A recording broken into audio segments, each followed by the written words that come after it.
Indeed, welcome back. You're watching the Daily Report with me, George Maringa. We are still with Mheshimiwa Jeje Kagombe, Member of Parliament for Gatundu South. You caught me just going through some of your feedback. Mheshimiwa, so Murima iliguzwa?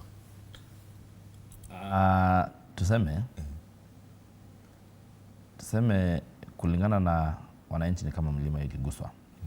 But what I would want to say is, who is Murima? Who is Murima? Murima is all of us. Murima is not an individual. Murima is is our collective interest.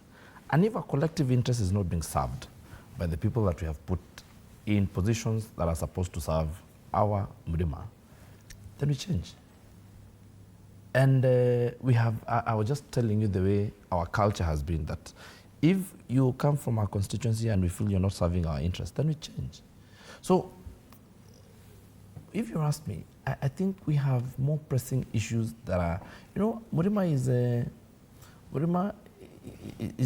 a place where a lot of business happens. It's a place where farming happens. It's a place where we have so much need for government, policy, and laws. And therefore, what would amount to touching Murima to me is when you come to business, is when you come to agriculture, is when you come to our education, is when you come to the core things that affect, our milk, our tea, our coffee, those things that we do, our vegetables, our waru in Nyandarua, we even say cash crop yetu ni mawaru. When you touch those things and their markets, and when you touch and you touch the what you call the ability or the purchasing power of our clients, then you've touched Murima. These are things, I find them political, and I think right now there's some calm after the storm, and I think this calm after the storm is going to allow us to make business, because the business environment requires that we have less politics and more work going on. And that is what is happening currently. Okay. I am certain by the time you're coming back to Parliament in February, we shall have achieved almost a whole 100%, we shall have reconfigured. And our politics and our leadership will now concentrate on making sure that the policy that is required to entertain business and to allow business. You were just here with Vimal Shah, and he's one of the people who would be our off-taker for our, our corn, our sunflower, our soya, so that he expels that, and we are able to grow our economy. In 2022, we imported edible oil. Let me just pick something randomly. Edible oil alone, worth 98 billion Kenya shillings. We imported maize worth 47 billion shillings. We imported, not maize actually, sugar worth 47 billion. We imported maize worth 24 billion shillings. These are produce that can be produced within this country. And we must get to a place as a country, not just Murima, as a country where we sit and say, now, guys, let's be serious. It cannot be bickering day in, day out. There's serious work that needs to be done. And how do we do this serious work? We need to employ our youth. How do we employ our youth? We need to have proper policy. Like now, I still stand by, when the president failed to assent to act the bill, the finance bill of 2024, we were left in a situation where there was no cure for it. So we went back to 2023. But you see, our needs for 2024 are different. But we must get to a place where we call ourselves to a meeting and we be serious. I would be afraid of a situation where we go a full cycle like other countries have. And we have examples all over surrounding us. We have seen countries that have gone the route that we are headed. We have seen countries that have started civil disobedience. We've seen, and they've gone a full cycle, and at times when they come back with so much sobriety that nobody would allow any other to joke around with the country's peace and country's development and anything that would allow us to flourish our country. So let me say this. We have politicized everything. We have become a net importer. The reason why we are a net importer is because we do politics and we do not do any production. Okay. When we want to go and talk about, stuff that, you know what, to me, touching Murima is, this year, we did not import any sugar. This year, we did not import, this fiscal year, we did not import even 1 grain of maize. We did not import even 1 grain of rice. Wheat. We are headed to a place where we now have 49 million bags of maize in our stores, worth about 117 billion if you are to use a conversion rate of 129, or if you are to use 2,500 shillings per bag, kilo per 90 kg bag. And you know, well, you have, of course, the farmers want to fetch higher prices, and the consumers want to buy at a lower cost and all those things. But my point is, can you imagine the amount of money that we're talking about, all those things that I've told you? If that money comes back to Kenya, you know, we're talking about imports worth more than 10 trillion shillings. Those imports and that money, that value that goes out, is the value that is supposed to come here. Because what is ailing Kenyans, or why Kenyans are not happy, is not because of the politics. It's because of the economics of the country. But you see, if we go to politics to get a solution for our economics, then we won't find it.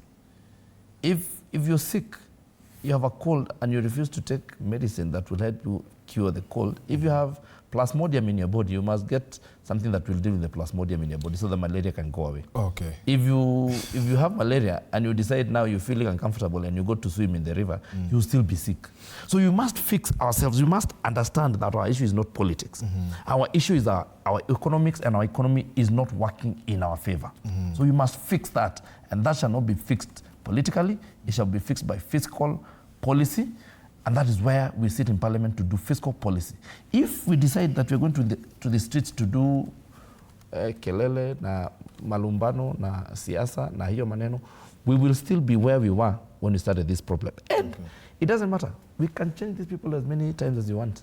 We can change our leaders as many times as you want, until we get to a place where we now address our real issues. Which are, and looking at the economic situation in that part of the country, there is the feeling that hakuna pesa kwa mfuko. And the Kenya Kwanza government has admitted that that is a sector that has been quite on the frail. The macros seem to be doing well, but the micros and money in the pocket seems to be a problem. How do you then draw that balance for a people that feel that they are getting, quote unquote, out of government? The indications are correct, but you know, we have a skewed economy where 10% of the population hold 90% of the capital. Okay. So, and how does that happen? That happens because we have killed our local industry. Take milk, for instance. We have been importing milk. When you import milk, how many people import milk? A few people, 2-3 people. But if we're doing milk production in the country, then you'll get 10 million people producing milk and supplying to the economy. If you import maize, what happens? How many people can get the licenses to import maize? 2, 3, 10 people. And these are the licenses that Vimal Shah was talking about. Yes. There are too many. Yes. You see, but you see, even forget the licenses. For me, it's not about the licenses. For me, it's that we're actually importing. Okay. Because why do we import? Because we have killed agriculture for the small scale holder. You get? So that is what happens. That we have a lot of money in very few hands. And this is what needs to be cured by having local production.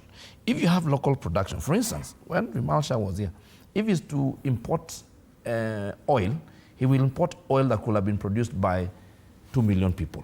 But he will import alone. So he's the one who's going to be making the money, the rest are going to be spending. But if you allow sunflower, people and our farmers to farm sunflower, soya and everything else, and then we expel here, then that money goes to those people. You understand?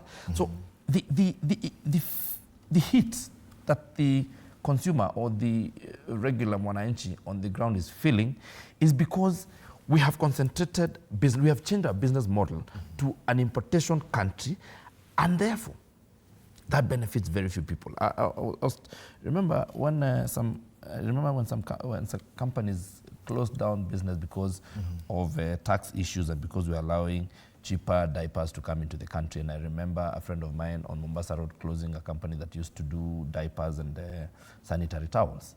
He had, in his company, employed about 400 people. He decided now the tax regime is not very good in 2018. It is not favorable to us, so he closed his factory and went to importation in China. It means that these 400 people have lost their jobs, but he has kept his and his family and his wife and, you know, and he has kept his. That is the problem. And the cure to that problem will be understanding the economics, the macroeconomics and the microeconomics of this country and fixing it. How do you fix it? You fix it through fiscal policy. But fiscal policy of government will not see the light of day because the people who are beneficiaries and who are profiteering from these importations are the ones who are now inciting the same mwananchi who is suffering and telling them that what is going to ail you is the finance bill, for instance, or are these laws that are spotting or are stopping importation, and therefore let's go against them.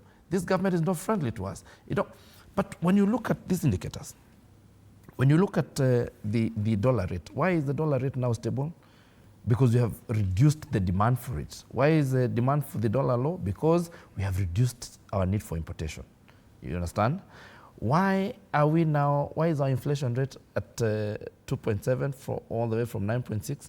Because the cost of the basic commodities has gone down. And why has it gone down? Because government has moved to subsidizing production.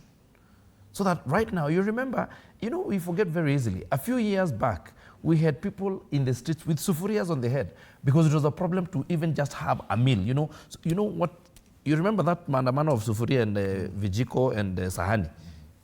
I remember vividly seeing that thing happen. Because, and it was real. The people who were on the streets were not joking. The people who were on the streets actually meant that they could not put food on the table. Right now, what are we talking about? Food is not a problem. We do not have a maandamano for food. Even the noise that you're hearing here, even in the media and social media and everywhere, food is not an issue. It's no longer an issue. That is how our inflation rate has come from 9.6 to 2.7. So it will take some time. But we must also fix the politics of it so that we agree that we must first of all identify our problem and realize that our problem is the economics. Our problem is not the politics. We understand that our problem is our economics is not working. It has been influenced over time. How did we get to a place where we're importing goods worth tens of trillions as a country in a year?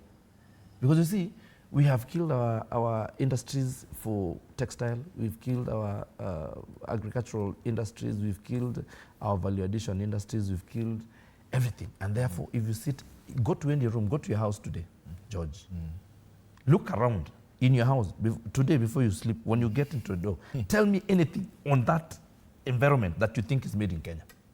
Tell me, from the curtain to the paint to everything, to the floor, to your clothes, to your shoes, to everything that you find in that house will be manufactured in another country. Meaning that there's someone who was employed gainfully manufacturing the suit that you're wearing.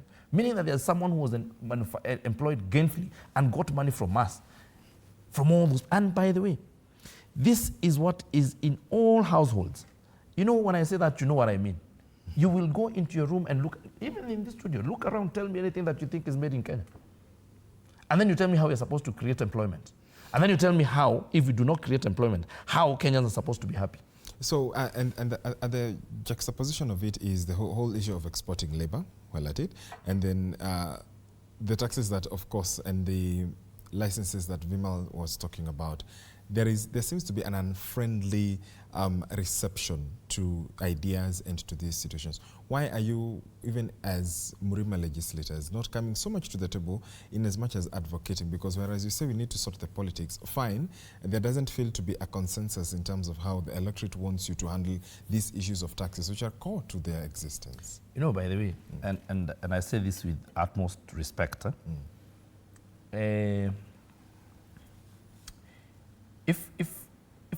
if you go to the hospital and you trust the doctor, and the doctor prescribes some medication for you, and looks at your condition and says, this is where you're supposed to go.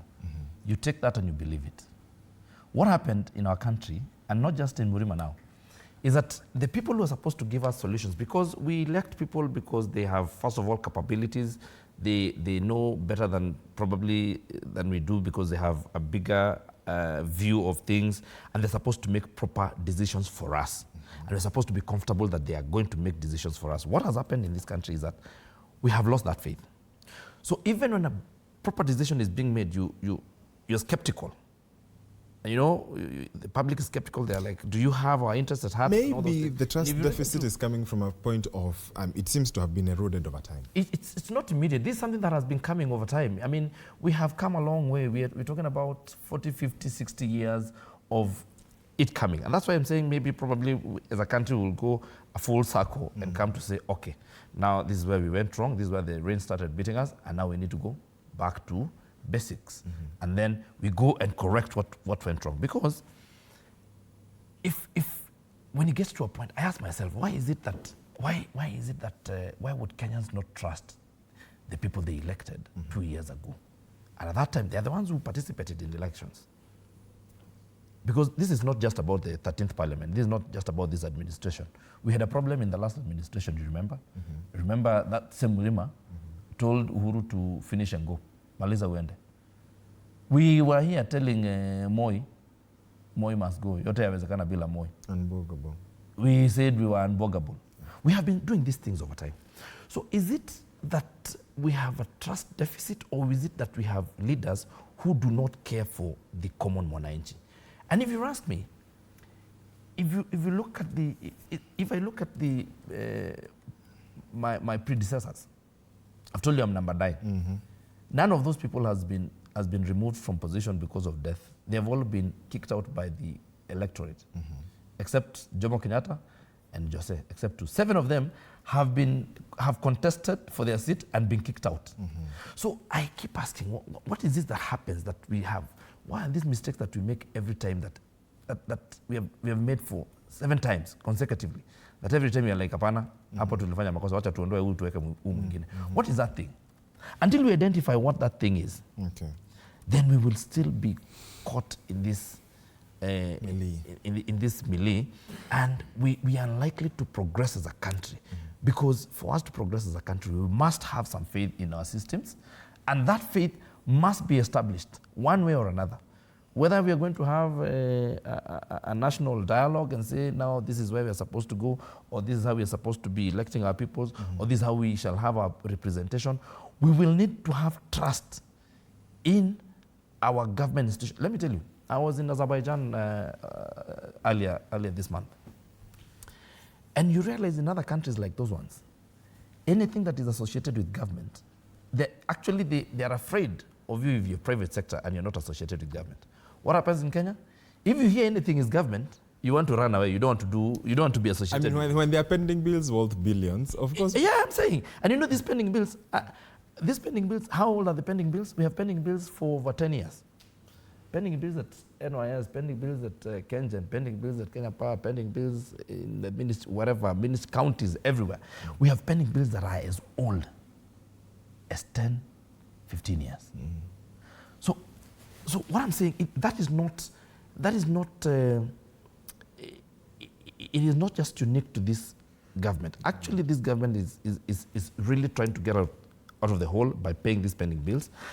But when did we come? Actually, do you know, George, growing up, there's something that we used to call the yellow paper. If you got, a few years back, even during Moi's days, if you got that yellow paper, what you call an LPU, a government LPU, you would present it to the bank and they would fund your business. Right now, even Shylocks will not take it. We have eroded the faith that we had in the government institutions. That is something that will be very critical. And you see, that goes side by side with patriotism of this country. You find that we are the people who fight our institutions, or we are the people who have made our institutions untrustable. We have eroded the trust that people should have had in our government institutions. And I'll tell you this, you know, a lot of these people that we do business with here, like a lot of Chinese companies that you find here, are government owned. And everything that is government owned gives people comfort. But in our country, everything that has any relationship with government is something that you want to run away from. That must be fixed one way or another. Murima or no Murima. Kenya Kwanza administration or no Kenya Kwanza administration. So that thing will have to be fixed, because we have a country we have a population, we have a generation, and we have a future that we must look out for. Are you legislators, especially Murima legislators, afraid of your debut, of your return back to the August House after this cycle, going by how things are, going by how Murima is behaving? I don't think, I am not much concerned about that. I am more concerned about doing the right thing. I mean, I would not live my next 3 years worrying about whether I will be re-elected or not. I would worry, and my question would be, is my conscience clear? Did I do the right thing for the people? Did I do by the people what I would have wanted done by me, by whoever else would have been in that position? And that is my concern. My conscience must be clear about my service to the people and my patriotism and my loyalty to the people that I serve. That is what worries me. That's what worries you. Looking at then now the future, talk to us from, if you could be as objective as you could, in terms of the future. We've spoken about, to Vimashal earlier on matters entrepreneurship and businesses. From a political angle, the president had lamented he felt like a lone voice in the executive. Do you think, one, that has been resolved? And two, do you think then that with time there will be a situation where this government will be embraced by the people, by the electorate that they voted, that voted for them? First of all, I must say what the president said is true, and I feel that the government has not been able to communicate its achievements and its service to the people. I feel that we have completely failed. The executive has failed completely in communicating what they have been doing. That's number one. Okay. Because if the government would effectively communicate what it has been able to achieve in the last 2 years, the noise and the dissatisfaction of the people would be a lot less than it is right now. I mean, if probably you've not thought about it, Maringa, that we have, just by fertilizer subsidy, we have reduced importation by less than 200 million, you know? Just by, I told you, for the last maybe 20 years, 21 years, we have been on a trajectory of, an upward trajectory of deficit in the balance of payment, coming from 0.89 in 1999 all the way to 10.55 billion in the year 2022. It is only in 2023 that managed to go down. If the government would communicate that and communicate it effectively, then when the president manages to do that, then he will be embraced by the people. But he has to do it. He has to gain the trust and the love of the people by just saying what he's been able to do and what his intention has been and what he's been able to achieve. Okay. Indeed. Thank you so much. What a way to wind up the conversation tonight with the Honorable Gigi Kagombe, Member of Parliament, Gatundu South. Thank you so much for watching. My name is George Maringa. On Sign Language has been Rhoda Nyamai. As always, stay safe and be kind to one another. Let's meet tomorrow, same place, same time, for another invigorating conversation, especially even as you look at matters GBV and ending all that. We will have Kikao tomorrow. Please do stand by for that and much more right here on TV47, the home of untold stories. Good night from Nairobi.